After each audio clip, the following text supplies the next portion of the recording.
Wild game one of the NLCS.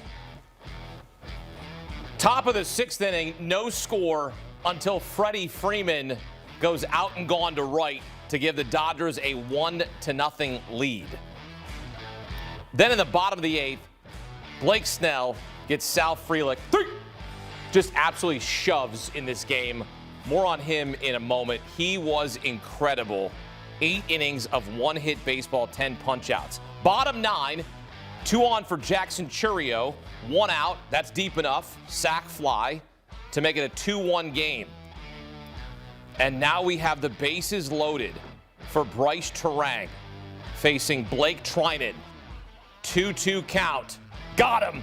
High heat at 95. Ball game over. And the Dodgers hang on to take game one by the score of 2-1.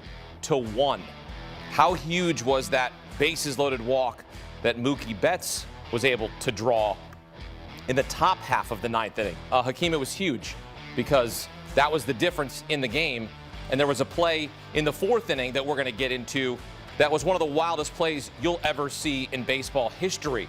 Dodgers trying to make some baseball history, trying to get back to the World Series. They haven't seen a team go back-to-back since the Yankees in 98, 99, and 2000. Dodgers trying to do that as they try to get past the Brewers, and for now they got a 1-0 series lead. Heavy hitters back in the house. Welcoming former first-round pick Lewis Brinson, CBS Sports national baseball reporter Julian McWiliams, and World Series champ Will Middlebrooks. Will in the wall. My goodness, what a game that was. Lewis, just your instant reaction to how that game played out. It was bonkers. It was bonkers, man.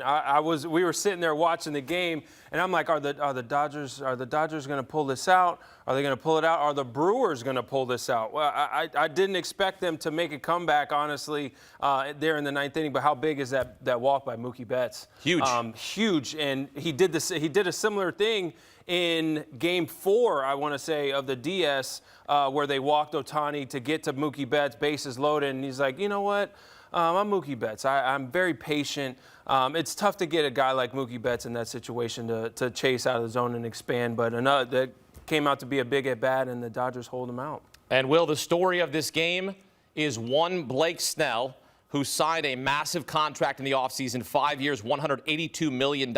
You'll remember he was pulled from Game 6 of the 2020 World Series by Kevin Cash. Dave Roberts was the manager in the other dugout. Dave Roberts does not pull him here in this game. He goes 8 innings, 1 hit, no walks, 10 strikeouts. How ridiculous is this, Will? He pitched out of the stretch just 5 times in this game. What did you see from Blake Snell?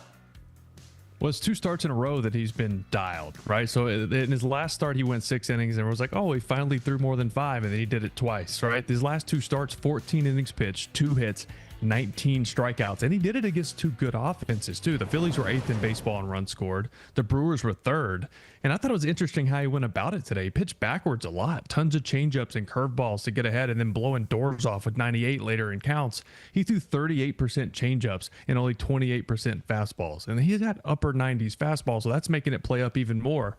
He had 22 swing and misses, 14 on the changeup. The Brewers as a team had 10. He was unbelievable tonight. Julian, he retired 17 in a row. I mean, this is stuff of legendary status when you're talking about what he's trying to accomplish and win a World Series with the Dodgers.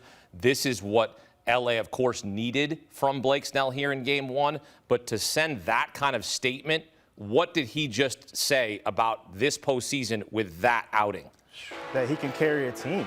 I think that means that, right? He can carry a team. The Dodgers have not hit well this entire postseason like that. Ohtani hasn't gotten going. Freddie Freeman finally got going today, but it's been their pitching. It's been Blake Snell who's been able to do this.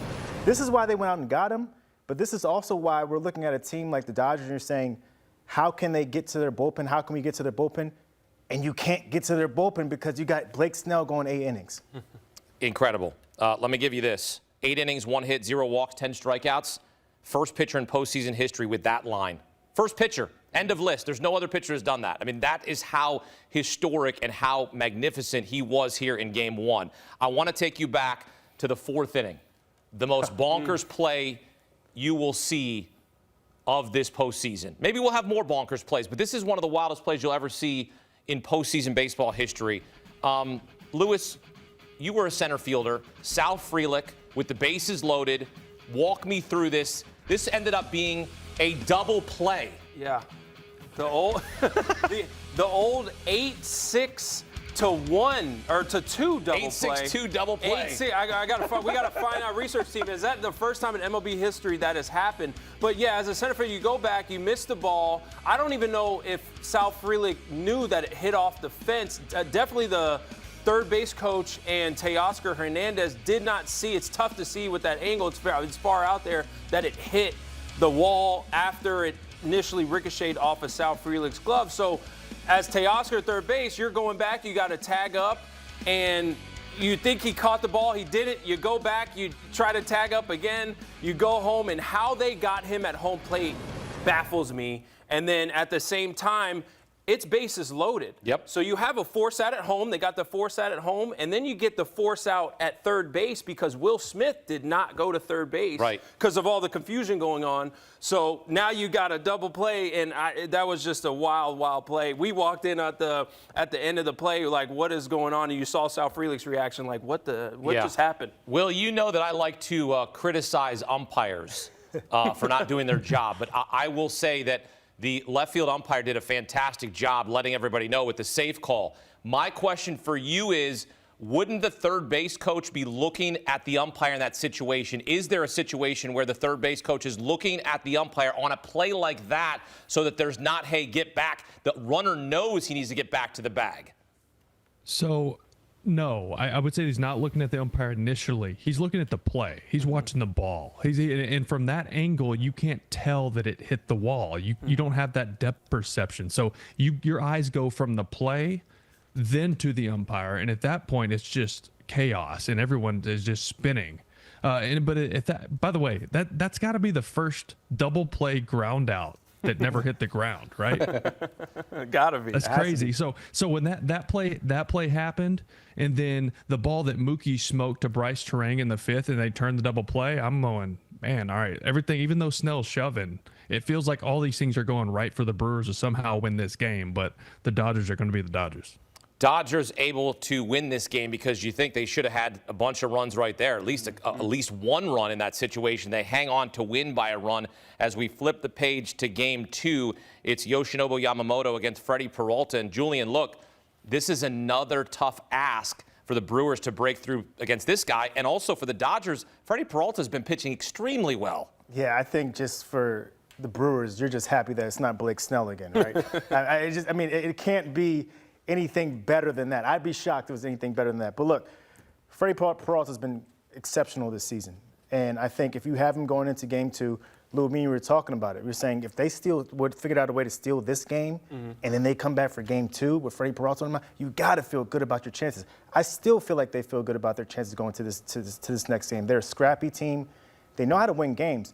And my goodness, they almost pulled it out there, which is crazy to fathom considering the type of night that Blake Snell had and how good Sasaki has been up until this point. Absolutely, and you got Freddie, like you said, you got Freddie Peralta, you got your ace on the mound. I thought he was going tonight, but ended up going Game 2. But as the Brewers, they didn't get blown out tonight. It was a game, the entire game. The bullpen did an exceptional job shutting down the Dodgers lineup. They have the best ERA this postseason so far. So the bullpen did their job. They kept them in the game, but you got Freddie Peralta going Game 2. You have a bunch of confidence in him. The series is not over by any means. Like I said, the Brewers were in this game the entire game. So I think they have plenty of confidence in themselves. Again, Brewers most wins in baseball this year. They got plenty of confidence in themselves to go into Game 2, take Game 2, go into LA, and figure it out from there. Well, it's a first for the Dodgers. It's the first time they have defeated the Brewers all season long. It comes here in Game 1 of the NLCS. Lewis Brinson, Julian McWiliams, Will Middlebrooks here with us on CBS Sports HQ. Men, thank you, and they will be with us throughout the postseason here on CBS Sports HQ. Blake Snell was awesome in this game. It was Snell you later. Again, 8 innings, 1 hit, no walks, 10 strikeouts. First pitcher in postseason history with that line. And now LA has a 1-0 series lead. Game 2 on Tuesday, 8 p.m. Eastern Time.